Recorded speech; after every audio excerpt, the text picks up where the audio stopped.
हाँ, फ्लेकीनेस सी आ जाती है स्किन में, चमड़ी उतरने लग जाती है पपड़ी बन के, है ना। उसके क्या बोलते हैं? Dry skin. और वो ड्राई स्किन क्यों होती है? स्किन ड्राई होने के क्या कारण होते हैं? स्किन स्किन ड्राई होने के कारण होते हैं कि जो जो स्किन के अंदर जो सेबेसियस ग्लैंड होते हैं, जो ऑयल प्रोड्यूस करते हैं, सीबम प्रोड्यूस करते हैं, वो सीबम प्रोड्यूस करना बंद कर देते हैं या बिल्कुल ही कम कर देते हैं। जितनी अपनी स्किन को रिक्वायरमेंट होती है उतनी भी नहीं कर पाते। उतनी भी नहीं कर पाते तो क्या हो जाती है? स्किन ड्राई हो जाती है। स्किन में मॉइस्चर नहीं रहता। मॉइस्चर नहीं रहता तो स्किन ड्राई होती है और फ्लेकीनेस आ जाती है स्किन में, चमड़ी पपड़ी बन के निकलने लग जाती है, खारिश होने लग जाती है। ठीक है, वो होती है ड्राई स्किन। ठीक है। ऑयली स्किन का क्या बताया था? जब वो बेसिस ग्लैंड जो बताए हैं, जो सीबम प्रोड्यूस करते हैं, वो नॉर्मल क्वांटिटी से ज्यादा प्रोड्यूस करने लग जाते हैं, सीबम या ऑयल जो भी है, वो ज्यादा प्रोड्यूस करने लग जाते हैं तो स्किन ऑयली हो जाती है, और वो भी बहुत खराब करती है। ठीक है, ड्राई भी खराब होती है स्किन, और ऑयली भी खराब होती है। ऑयली कैसे खराब करती है? ज्यादा ऑयल निकलता है और फेस पे चिपचिपापन रहता है, तो धूल मिट्टी बैक्टीरिया ज्यादा आके चिपकते हैं फेस पे। जितने वो चिपकेंगे और स्किन के अंदर जाएंगे उतने पिंपल वगैरह, एक्ने वगैरह निकलेंगे। ठीक है, तो उस तरह से खराब करती है। उसके बाद कॉम्बिनेशन स्किन का क्या बताया था? हम्म। कौन सा एरिया होता है वो? कौन सा एरिया बताया था? ये था टी जोन एरिया। फेस पे टी जोन एरिया होता है, फोरहेड का, नाक का और चिन का जो एरिया होता है, टी जोन एरिया होता है। जब इस एरिया में ऑयल आता है तो उसको कॉम्बिनेशन स्किन बोलते हैं।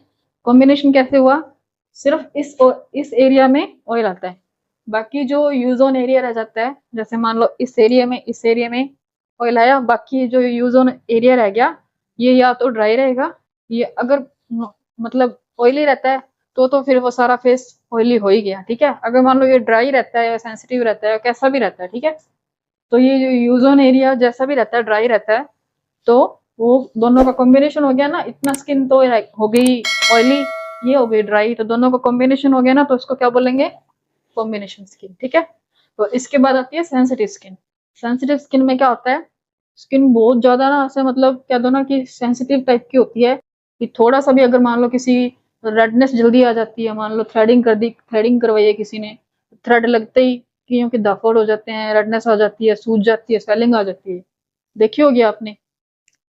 और नहीं तो थोड़ा बहुत भी कुछ लग जाए ना, मान लो, रिएक्शन बहुत जल्दी होता है स्किन पे। मान लो मतलब होम रेमेडीज जो यूज करते हैं अपने, उसमें मान लो नींबू नींबू लगा लेते हैं कई लोग, है ना, नींबू लगा लिया तो उससे रैशेज होते हैं स्किन पे, जलने लग जाती है स्किन। कईयों के ब्लीच भी रिएक्शन करती है, ब्लीच ब्लीच लगाते ही बारीक बारीक दाने, रेड हो जाता है फेस पूरा, खुजली चलती है बुरी तरह से, पेन होता है हल्का सा। देखी होगी। वो सेंसिटिव स्किन होती है जिसपे कोई भी मतलब इस ये वाली स्किन जो होती है ना, इसका खासकर बहुत ध्यान रखना पड़ता है। तो इस पे हम कुछ भी ऐसी कोई वैसी कोई चीज यूज नहीं कर सकते। हमेशा जो अपना डरमेट है उससे पूछ के चीजें यूज करनी चाहिए, चाहे कोई भी चीज यूज कर रहे हो। एक्स्ट्रा सेंसिटिव है तो बहुत केयर करनी पड़ती है स्किन की, बहुत ध्यान रखना पड़ता है। ठीक है।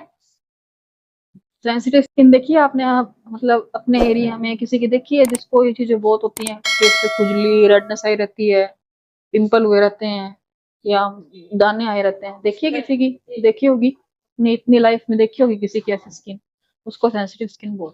ये 5 तरह की स्किन होती है। आ गई समझ में? इसका नोट कर लिया? मैं कल को पूछूंगी तो बता दोगे?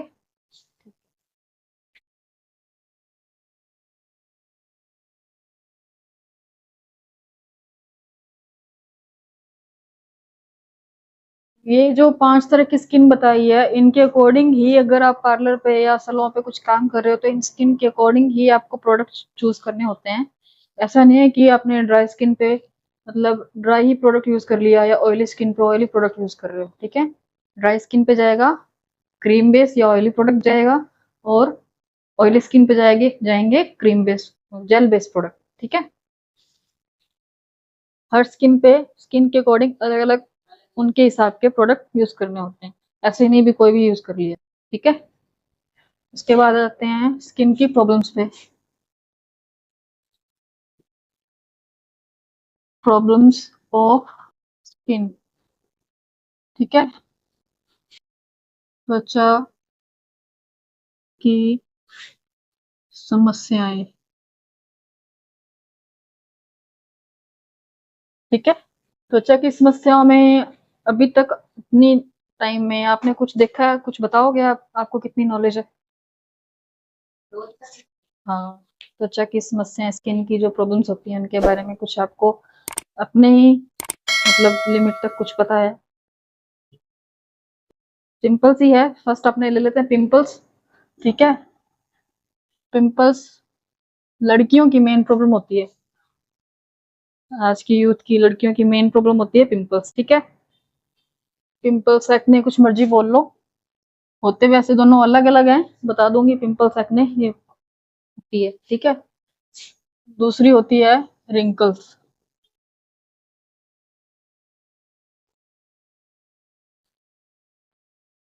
पिंपल्स कितनी तरह के होते हैं?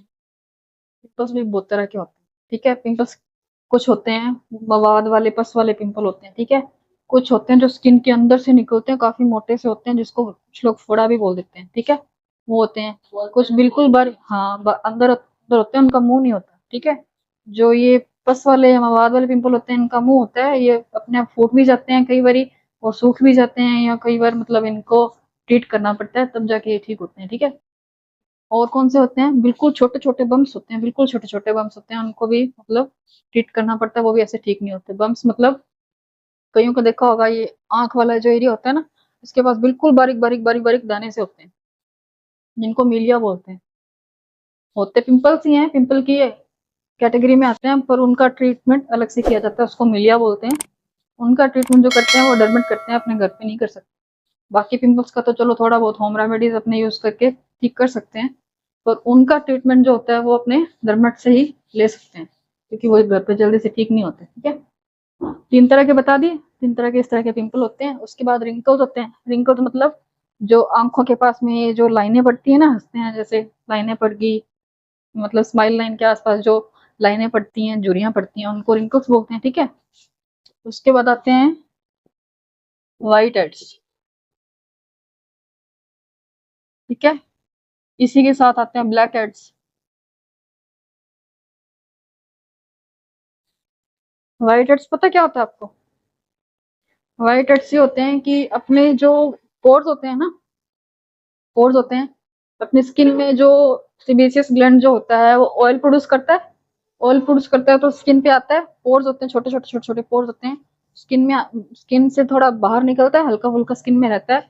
जब धूल मिट्टी जो अपने बाहर निकलते हैं, धूल मिट्टी जब फेस पे चिपकती है, पोर्स के अंदर जाती है, पोर्स के अंदर जाती है, वो दोनों का मिक्सचर बनता है, ऑयल का और धूल मिट्टी का मिक्सचर जो बनता है, वो किसका रूप ले लेता है? व्हाइट हेड्स का। मतलब बिल्कुल बारीक बारीक दाने से बन जाते हैं, दिखाऊंगी, फोटो दिखाऊंगी आपको।